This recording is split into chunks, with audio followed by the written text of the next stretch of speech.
ते पुष्पांजली वाहून व्यासपीठावरती येतील।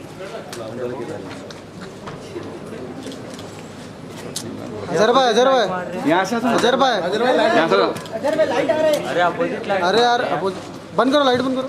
स्वातंत्र्यवीर सावरकरांचा भारत माता की जय।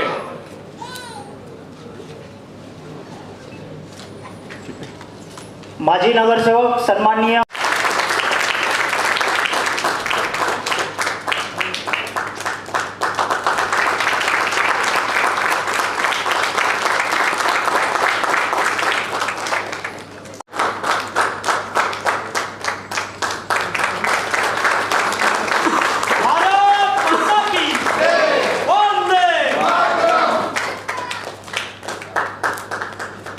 विधानसभा आणि आपले लोकप्रिय आमदार आदरणीय सुनील राणेजी यांच्या सौजन्याने मुलींच्या बँक अकाउंटच्या पासबुकच्या वितरणाच्या आजच्या कार्यक्रमाला उपस्थित मंचावर आदरणीय आमदार सुनील राणेजी, या विधानसभेचे अध्यक्ष सुरेंद्र गुप्ता, आमचे ज्येष्ठ नगरसेवक मार्गदर्शक श्री प्रवीणभाई शाह, आमच्या वॉर्डचे अध्यक्ष, विधानसभेचे सर्व महामंत्री, समोर बसलेल्या पालक बंधूंनो, पत्रकार मित्रांनो, आणि मला त्यावेळेला राणे साहेबांनी या एका वेगळ्या खात्यामध्ये आपण पैसे टाकतोय आणि त्यांना प्रत्यक्ष हे पासबुक देण्याचा आपण हा कार्यक्रम करतोय। मला वाटतं मुंबई शहरामध्ये महिला, विशेषतः मुलींसाठी वेगवेगळे कार्यक्रम होत असतील, पण अशा प्रकारचा हा पहिलाच कार्यक्रम मला वाटतं बोर्डी विधानसभेमध्ये। मी येताना जी छोटीशी फिल्म या ठिकाणी पाहत होतो, हमारी मुट्ठी में आकाश सारा, एक तसं माझं आवडतं गाणं आहे आणि या गाण्याचा खूप मोठा अर्थ आहे। थोडासा विचार केला तर खूप मोठा अर्थ आहे आणि विशेषतः ज्यावेळी मी इथे आज छोट्या मुलींना पाहतोय आणि ही क्लिप बघत असताना पी.व्ही. सिंधू, सायना नेहवाल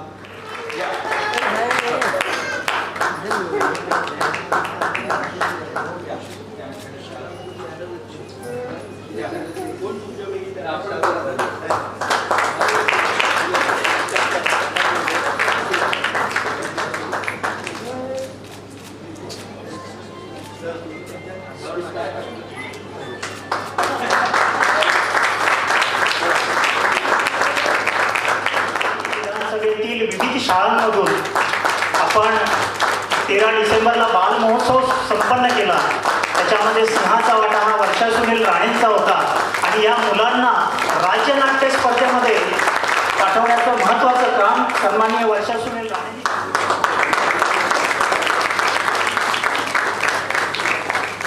बँक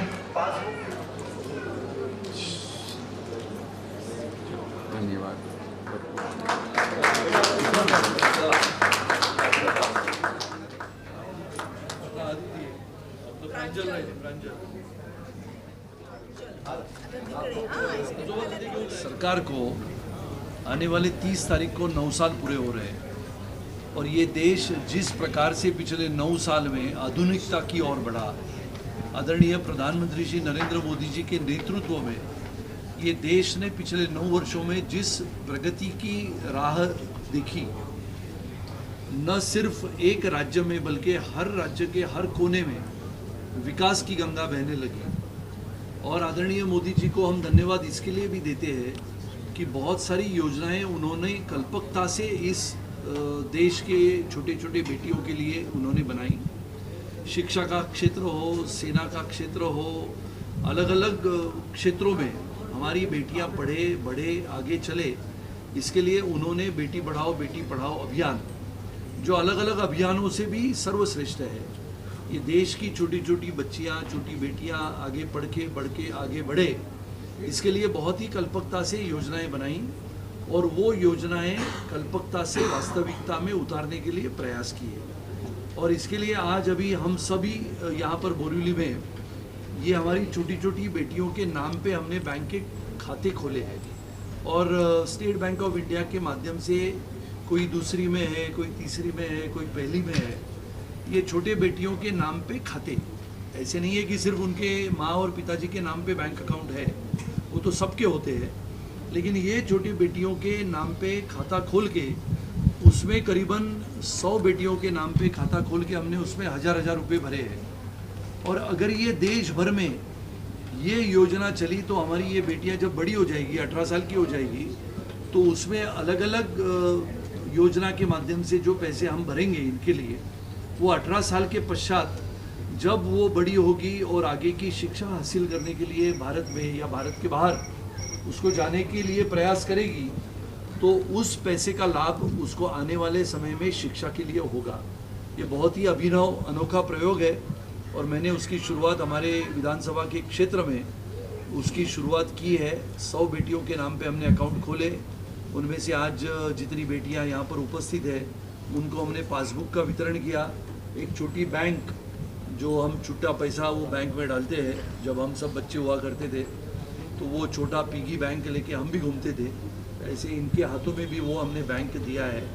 और ये पासबुक के माध्यम से एक नया कार्यक्रम छोटी बेटियों को हमारे साथ जोड़ने का और उनका जो सपना है उनके दृष्टि से भारत को आगे बढ़ाने का, भारत एक शक्तिशाली राष्ट्र हो, लेकिन वो शक्तिशाली राष्ट्र कब बनेगा जब इन बेटियों को हम बढ़ा के आगे बढ़ाएंगे, तब ये हमारा भारत इनके कंधों पे आने वाले 20 वर्षों के बाद मजबूती से खड़ा होगा। इसके लिए ये एक नया प्रयास, नई पहल, नई दिशा की और हमारी बेटियों को पढ़ाने के लिए हमने प्रयास किया। मन की बात कार्यक्रम भी रखा गया और नए संसद भवन का उद्घाटन हुआ। पहले बार आज मन की बात का कार्यक्रम हमने सभी ने, आदरणीय प्रधानमंत्री श्री नरेंद्र मोदी जी की मन की बात का कार्यक्रम आज हमने इनके माता पिताओं के साथ यहाँ पर बैठ के सुना। आज 28 तारीख है।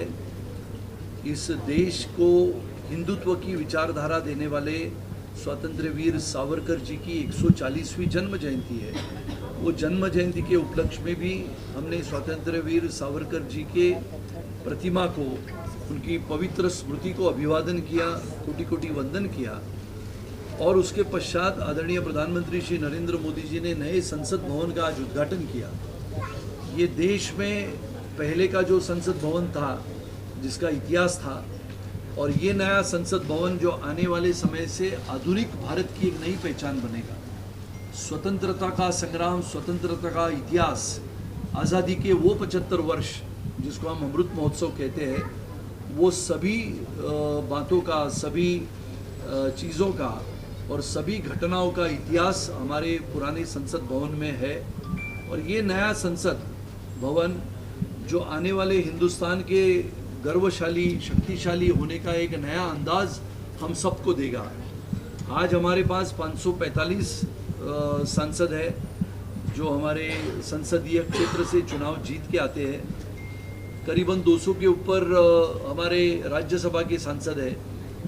जब नए सिरे से 2026 में जनगणना होगी, मतदाताओं के माध्यम से नए मतदार क्षेत्र बनेंगे, तो वहाँ पर करीबन 888 का संसदीय क्षेत्र बनेंगे, यानी 888 सांसद चुन के आएंगे। करीबन 300 के ऊपर राज्यसभा के सदस्य होंगे, यानी करीबन 1000 के ऊपर के सांसद जहाँ पर बैठने की व्यवस्था होगी। आधुनिक स्तर का वो कार्यक्रम उनको जानकारी मिलेगी और हर सांसद को भाषण करते समय या कोई मुद्दा रखते समय अपने पास की जानकारी और पूरे देश भर की, पूरे विदेश की जानकारी अपने साथ उपलब्ध हो। इसके लिए आधुनिक संसद भवन का निर्माण करने वाले आदरणीय प्रधानमंत्री जी को भी मैं लाख लाख बधाई देता हूँ।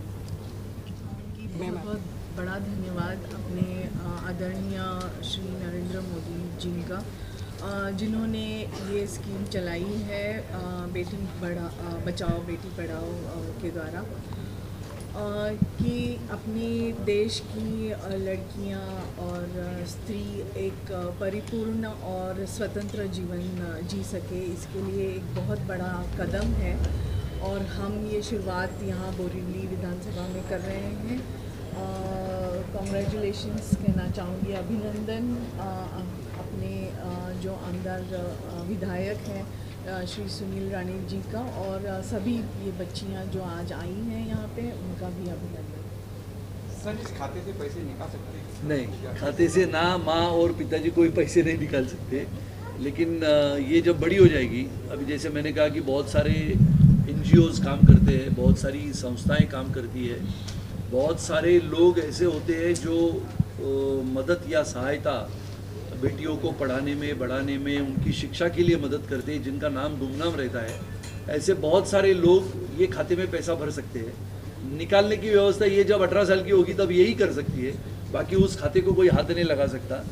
माँ और पिताजी कोशिश भी करें तो हमको तुरंत पता लगेगा कि माँ बैंक में गई है। इसके लिए ये सबको हमने अभी बड़ी हो जाएगी, हम सिखाएंगे कि अपना बैंक बुक आगे आने वाले समय में कैसा चलाएं। सर आप अभी महाड़ा में गए थे, बैठक भी किए थे, लोगों का कहना है आप जब से महाड़ा जाने वाले लोगों का जो काम है और तेजी से हो रहा है, उस पर क्या कहेंगे? मैं तो वो मिल मजदूरों के लिए, मिल मजदूर ये मेरे दिल का विषय है। मेरे पिताजी विधायक थे, मंत्री थे, लेकिन वो पहले मिल मजदूर थे और इसके लिए मिल मजदूरों को घर मिले। पिछले कई वर्षों से लगातार जिन्होंने अपने पसीने से, खून से इस मुंबई में बसी हुई मिलों में काम किया, चाहे वो उत्तर प्रदेश से आया हो, बिहार से आया हो, महाराष्ट्र से हो, गुजरात से हो, ये मिलों की ज़मीन तो करोड़ों के भाव में बिल्डरों के हाथ में चली गई, लेकिन जिस मजदूर ने इस मिल में अपना पसीना बहाया उसको हमने घर देने का वादा किया था। उस वादे को पूरा करने के लिए मैंने माड़ा में अभी जिम्मेदारी ली है और मैंने ऐलान किया है, एजेंट को दिखाओ 5,000 रुपया मेरे से इनाम ले लो, और अगर एजेंट दिखे और ये साबित हो गया कि ये एजेंट हमारे गरीब मिल मजदूर को भड़का रहा है और उसका घर लेने के लिए प्रयास कर रहा है, तो उसको भी जेल में डालने का प्रयास में करूँगा। सर आपने ये भी कहा है कि वहाँ पे जो भी आते हैं बाहर सोने को नहीं रहता है या जबरदस्ती सोने को भी रहते हैं, उनको वहाँ पे अब नहीं ऐसा होगा, क्या कहेंगे? नहीं, कोने कोने में से आने वाले हमारे मिल मजदूर भाइयों और बहनों को मैं इतना ही कहना चाहता हूँ कि आप अभी बिंदास्त आइए। ये सरकार शिंदे फडणवीस जी की सरकार है और उसमें मिल मजदूरों को हक का घर देने के लिए जिम्मेदारी मेरे ऊपर दी हुई है और निश्चित रूप से विश्वासपूर्ण वातावरण में अपने मिल मजदूरों का सम्मान करते हुए उसको घर देने का प्रयास मैं करूँगा। कोई एजेंट या कोई भी व्यक्ति गुमराह करने की कोशिश करेगा और ये साबित हुआ तो निश्चित रूप से वो एजेंट को जेल के दरवाजे खोल के उसको अंदर डाल। सर लाखो मिल मजूर आहेत, तुम्ही या लाखो मिल मजुरांमध्ये कसं पोहोचणार आहात आणि त्यांच्यासाठी काय काय तुम्ही प्लॅनिंग केलेलं आहे? लाखो मिल मजदूर आहेत ही गोष्ट खरी आहे। 1,74,000 गिरणी कामगारांनी रजिस्ट्रेशन केलं होतं, त्यापैकी 15,000च्या लॉटऱ्या झाल्या। पहिली लॉटरी 2012ला झाली, दुसरी 2016ला झाली, तिसरी 2016ला झाली आणि चौथी 2020ला झाली। त्या 15,900 घरांपैकी साधारणपणाने एक 8,500 ते 9,000 घरांचा ताबा मिळाला। उरलेल्या घरांचा ताबा काही गोष्टींमुळे रखडला होता, पण येणाऱ्या 1.5 महिन्यामध्ये पहिल्यांदा 1,000 घरांच्या चाव्या या आम्ही आमच्या मिल कामगारांना देणार आहोत, गिरणी कामगारांना देणार आहोत। उरलेल्या जवळजवळ 6,000 चाव्या, ज्याच्यामध्ये काही घरांची दुरुस्ती रखडलेली आहे। कोरोनाच्या कालावधीमध्ये ही घरं विलगीकरण कक्षाला दिली होती, त्यामुळे ही घरं सुद्धा दुरुस्त करून येणाऱ्या काही महिन्यामध्ये त्याच्या लॉटऱ्या करून ज्यांच्या लॉटऱ्या राहिल्या असतील त्या आपल्या गिरणी कामगाराला हे सरकार न्याय देण्याच्या भूमिकेमध्ये येणाऱ्या 90 दिवसामध्ये काम करेल। Okay, thank you sir.